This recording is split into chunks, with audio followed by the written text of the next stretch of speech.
70% মুসলমান হলো ঈমান কি জিনিস এইটা না বুঝে মানুষের তন্ত্র মন্ত্র বাদ একদিকে নিয়েছে, আর একদিকে আল্লাহর কালেমা মুহাম্মদুর রাসূলুল্লাহ সাল্লাল্লাহু আলাইহি ওয়াসাল্লামের কালিমা অন্তরে নিয়েছে।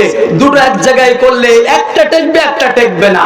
এখন আপনি কি চান আল্লাহর জমিনে আল্লাহর আইন, আল্লাহর মতবাদ বাদ দিয়ে, আল্লাহর রাস্তা বাদ দিয়ে আপনি কি চান যে মানুষের রাস্তা, মানুষের তরিকা, ফিরআউনের মতবাদ, আবু জাহেলের মতবাদ, সাদ্দাদের মতবাদ নিয়ে আপনি আপনার ঈমানকে শেষ করে আপনি বেঈমানদার হয়ে কবরে যাবেন?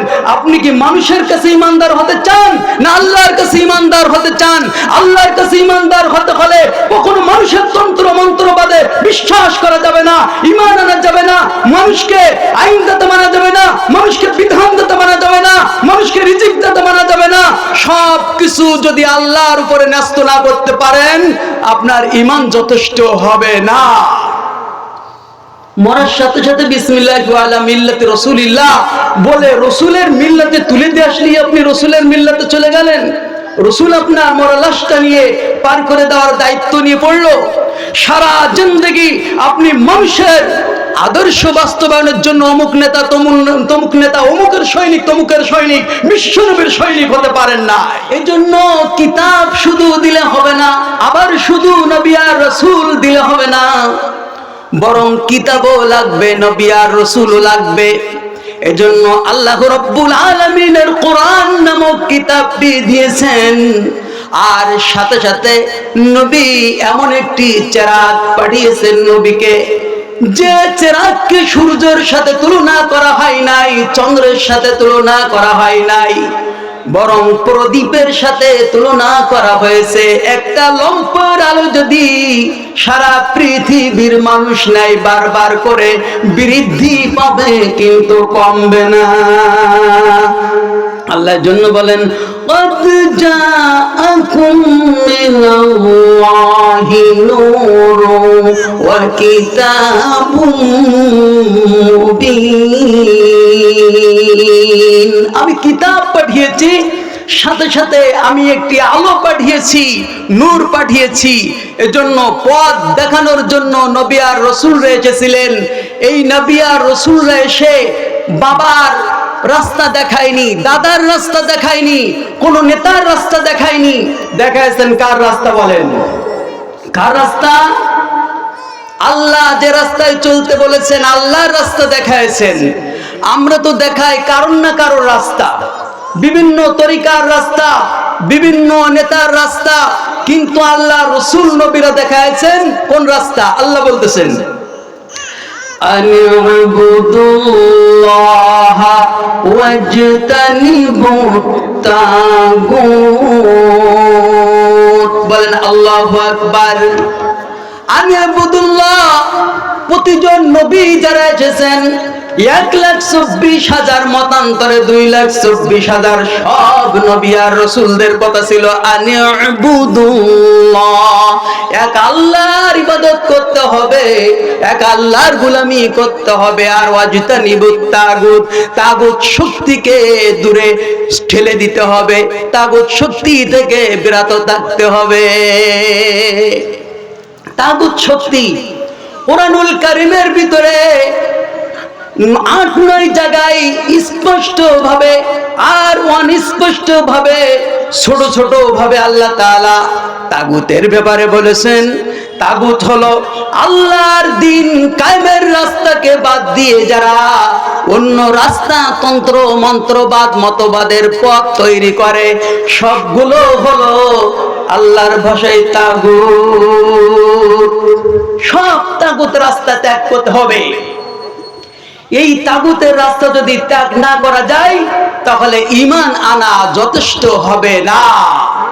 আল্লাহ বলেন, ফামান ইয়াকফুর বিত্তাগুত, আমার বান্দা বান্দিরা তোমরা শুনে রাখো, তোমাদেরকে ঈমান আনতে হলে আগে তাগুত শক্তিকে ইয়াকফুর, আগে ত্যাগ করতে হবে, ঝেড়ে পুছে একবারে মুছে ফেলতে হবে অন্তর থেকে। এরপর বলতে হবে, কি বলতে হবে? ওয়ায়ুমিন বিল্লাহ, আমি আল্লাহর উপর ঈমান আনলাম। এবার যদি কালেমা পড়েন তাহলে ঈমান আনা যথেষ্ট হবে। আর এর আগে যত জিকির করেন, ইল্লাল্লাহ, লা ইলাহা ইল্লাল্লাহ, লা ইলাহা ইল্লাল্লাহ, সকাল থেকে সন্ধ্যা পর্যন্ত, সন্ধ্যা থেকে ফজর পর্যন্ত যদি জিকির করেন, ঈমান আনা হবে না।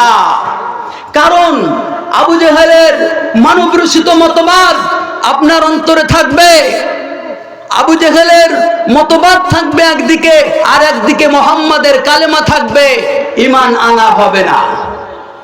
একদিকে ফিরাউনের তন্ত্র মন্ত্রবাদ মতবাদ থাকবে, আর একদিকে আপনি মুসার উপর ঈমান আনবেন, আপনার ঈমান আনা হবে না। আপনি আমি যে রোজা রাখছি, আমার কি ঈমান আছে আমি রোজা রাখছি? আপনি আমি যাকাত দিচ্ছি, আমার ঈমান আছে কি নাই এ খবর তো আমার নাই। আমি হজ করছি, আমার ঈমান আছে কি নাই এই খবর তো আমার কাছে নাই। শুরুতে ঈমানের গলদ রেখে আপনি যত ইবাদত করেন, আমি যত ইবাদত করি, একটি ইবাদত কাজে আসবে না।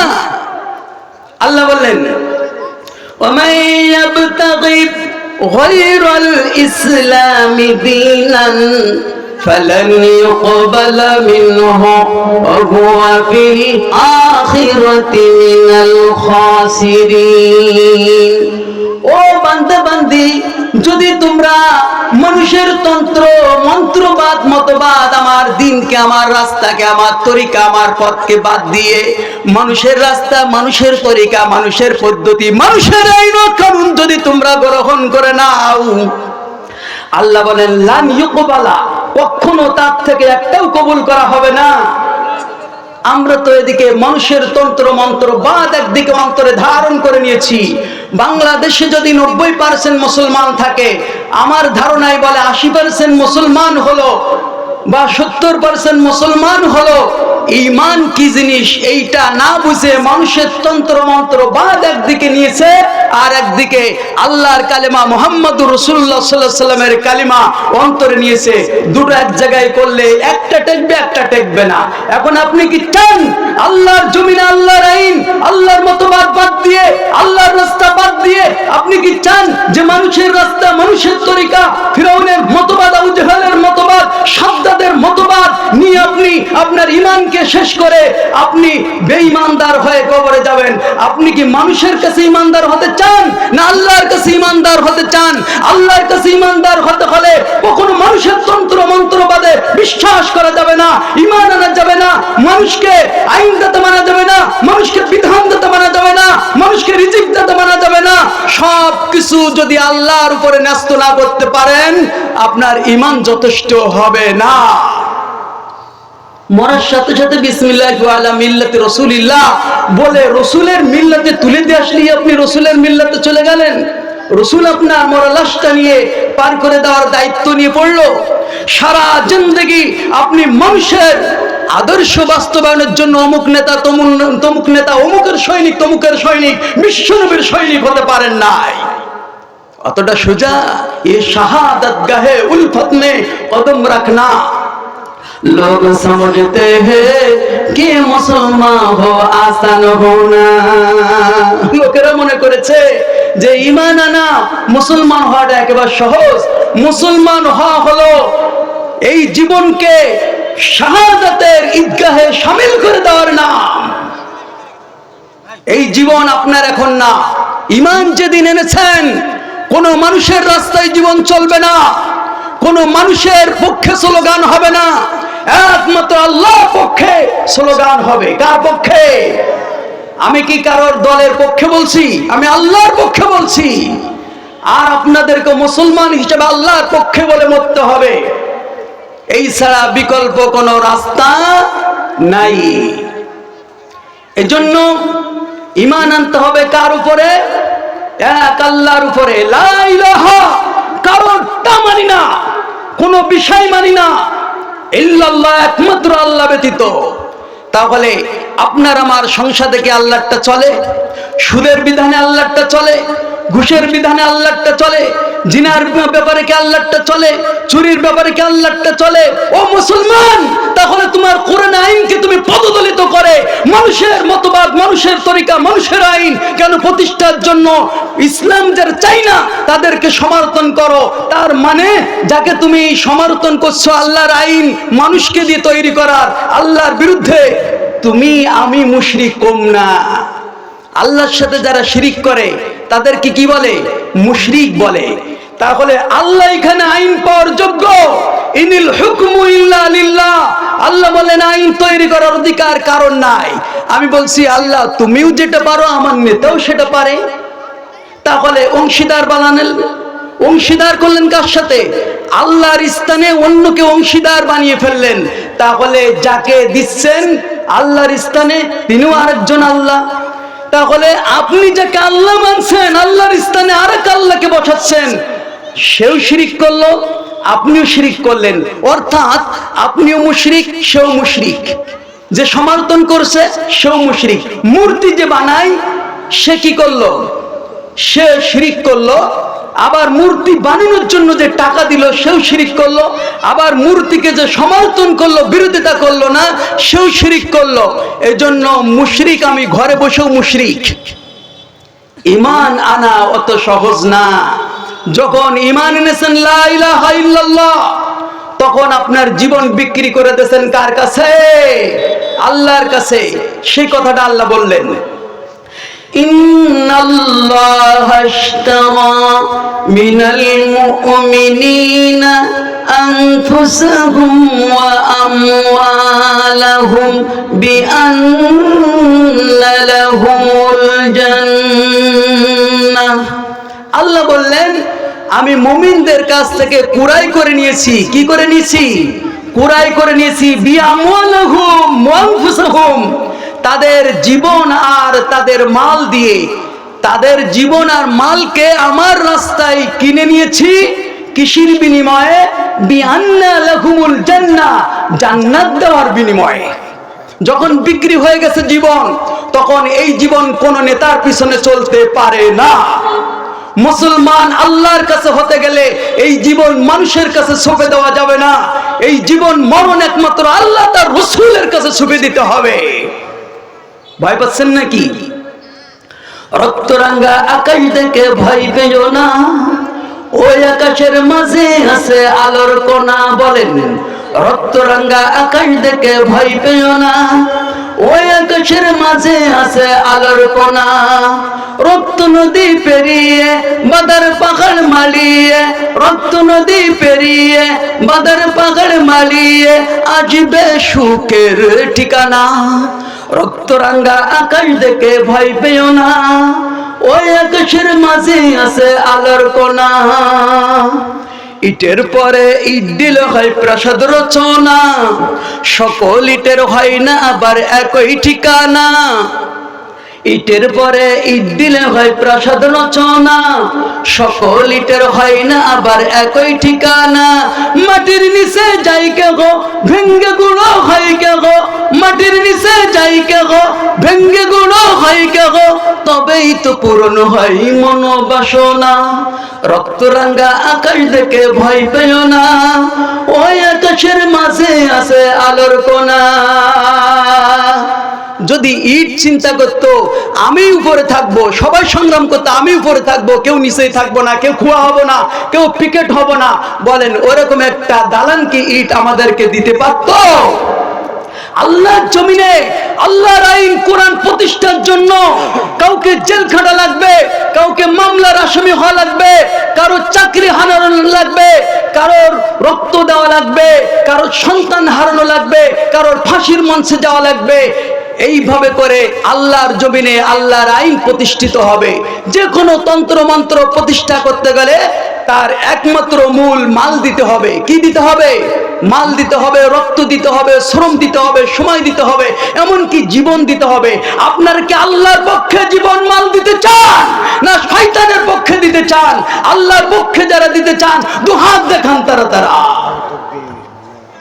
আমিন। আল্লাহ কবুল করুন। আমরা একমাত্র আল্লাহকে খুশি করার জন্য সব কিছুই করতে পারি। আল্লাহকে খুশি করার জন্য সব কিছু করতে পারি। আল্লাহ পাক বলেন, আফাগায়রা দীনিল্লাহি ইয়াবগুন, তোমরা আমার দিন বাদ দিয়ে অন্য দিন খুঁজছো। কথাটা কে বললেন? বলেন, কথা কে বললেন? আল্লাহ পাক বললেন আমার দিন বাদ দিয়ে। দিন মানে কি? দিন মানে মতবাদ, দিন মানে তরিকা, দিন মানে রাস্তা, দিন মানে পদ্ধতি। আমার পদ্ধতি বাদ দিয়ে, আমার রাস্তা বাদ দিয়ে, আমার মতবাদ বাদ দিয়ে অন্যর মতবাদ খুঁজছো, অন্য তরিকা খুঁজছো। আল্লাহ বলছেন এমন ভাবে, অন্য রাস্তা খুঁজছো, অন্য আদর্শ খুঁজছো। অথচ আল্লাহ বললেন ওয়ালাহু আসলামা মান ফিস সামাওয়াতি ওয়াল আরদ, আকাশে যারা আছে, জমিনে যারা আছে, সবাই তাওআন আও কারহান, ইচ্ছাই হোক অনিচ্ছাই হোক আমার কাছে আত্মসমর্পণ করেছে। আল্লাহ বললেন সবাই, আকাশ জগতের যারা আছে, জমিন জগতে যারা আছে, সবাই আত্মসমর্পণ করেছে, আনুগত্য করেছে, মাথা নোয়াইছে আমি আল্লাহর আইনের কাছে, হুকুমতের কাছে। কিন্তু ইয়া আইয়ুহাল ইনসান মা গররাকা বিরব্বিকাল কারীম, হে মানুষেরা, তোমরা আমার পদ্ধতি থেকে, আমার বিধান থেকে তোমরাই শুধু মুখ ফিরিয়ে নিছো। আমরাই তো মুখ ফেরালাম। প্রিয় বন্ধুরা, প্রিয় উপস্থিত ভাইও, এজন্য আপনি আমি কোরআনের অসংখ্য আয়াতের বিরোধিতা করছি, অসংখ্য হুকুমের বিরোধিতা করছি। আমরা কই আল্লাহর আইন বরবাদ। আল্লাহর আইন কি এ যুগে চলে, এই সমাজে চলে? ইসলাম যদি না থাকে তাহলে আমাদের কোথাও শান্তি থাকবে না। একটা গল্প বলি আপনাদের মাঝে, একটা গল্প শোনাই। এক ব্যক্তির নাম হলো ইমান আলী।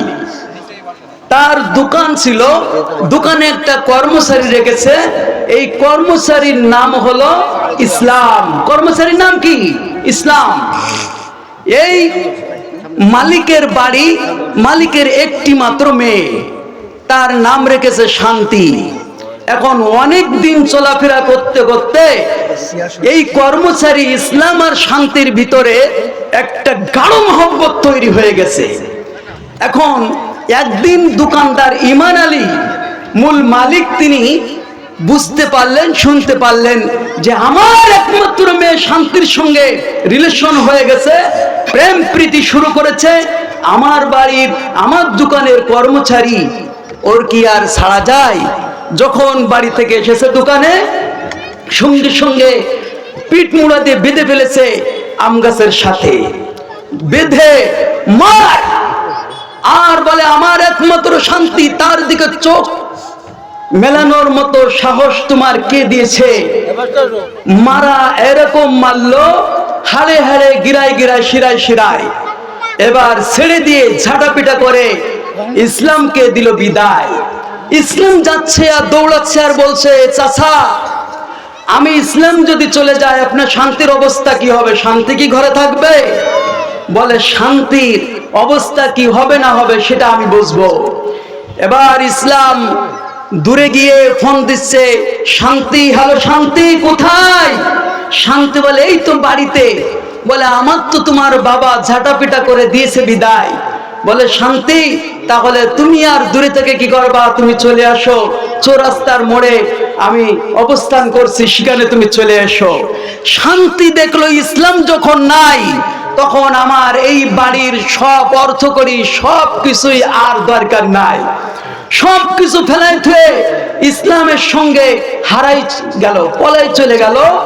রাত্রে ইমান আলী বাড়িতে এসে দোকান থেকে দেখে শান্তি আর ঘরে নাই। শান্তি কই? মা শান্তি, ও মা শান্তি কই? একমাত্র আমার কলিজার টুকরা, আমার অর্থ সম্পদ সবকিছু যার জন্য, তার নাম তো শান্তি, সেই শান্তি কই? শান্তিকে খুঁজে পাওয়া যায় না। এলাকাবাসী যখন শুনতে পারলো যে ইমান আলী বাড়িতে হাউ হুতাশ করতেছে, কান্নাকাটি করছে, তখন চতুর্পাশ থেকে লোক এসে জড়ো হয়ে বলে, ইমান আলী ভাই, কান্নাকাটি করার উদ্দেশ্য কি ভাই? বলে কান্নাকাটি করছি, আমার শান্তি তো ঘরে নাই।